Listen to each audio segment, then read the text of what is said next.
விஜய் அண்ணன் என்பவர் ஒரு திராவிட சித்தாந்தத்தையோ, ஒரு ஆரிய சித்தாந்தத்தையோ கொண்டு வந்தாக்க நம்ம புறக்கணிக்கலாம். அவர் ஒரு தமிழர். அவர் ஆரம்பித்த கட்சியினுடைய பெயரே தமிழக வெற்றிக் கழகம்னு ஆரம்பிச்சிருக்காரு. அவர் நினைச்சார்னா கேரளாவுல அவருக்கு எவ்வளவோ ஃபேன் ஃபாலோவர் இருக்காங்க.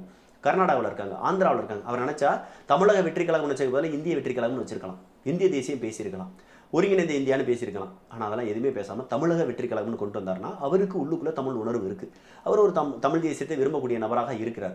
அவர் இதுவரைக்கும் எந்த திராவிட கட்சிகளோடும், தேசிய கட்சிகளோடும் கூட்டணிக்கு போகல. அப்போ அவர் காசு பணத்துக்கு ஆசைப்பட வேண்டிய தேவையில்லை. ஏனால் அவர் செல்வ செழிப்பா வாழக்கூடிய ஒரு நபர். அப்ப ஏதோ ஒரு மாற்றத்தை இந்த அரசியலில் செய்ய வேண்டும் என்ற ஒரு நல்ல எண்ணத்தில் வருகிறார் என்ற நம்பிக்கை அண்ணன் சீமானுக்கு இருக்கலாம். ஆகவே அவர் மேடைக்கு போகலாம். இன்னொன்று என்னன்னா, விஜய் என்பவர் ஒரு சுத்த தமிழர். ஒரு தமிழர் மீண்டும் ஒரு தமிழ்நாட்டில் இன்னைக்கு ஐயா எம்ஜிஆர் எவ்வளவுதான் மக்களுக்கு நல்லது செஞ்சிருந்தாலும் அவர் ஒரு மலையாளி என்ற ஒரு காரணத்தினால் அவர் ஒரு சில இடங்களில் முல்லை பெரியார் போன்ற பிரச்சனைகளில் அவர் மலையாளிக்கு ஆதரவாக இருந்தார் என்பதுதான் உண்மை. அவர் தேசிய தலைவர் பிரபாகரனுக்கு உதவி செஞ்சார், நிறைய